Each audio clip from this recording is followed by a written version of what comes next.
Hi! Today I would like to show you how you can transfer files from an Android device to VIVO X80 Pro. Firstly, access Play Store on both devices and install this free app sent anywhere from this developer. When it's ready, tap on Open.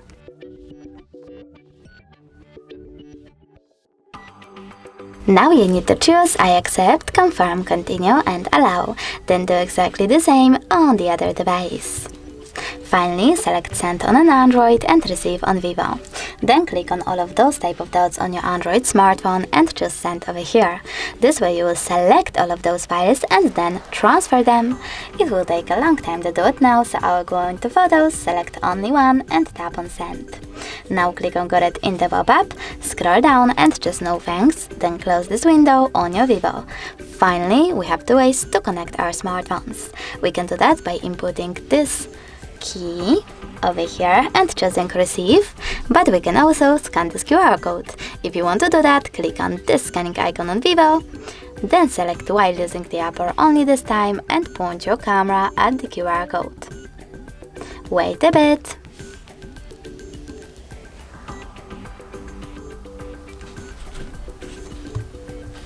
And now, as you can see, my photo was successfully sent. Thanks so much for watching. If you enjoyed this video, leave a like, comment and don't forget to subscribe. Bye!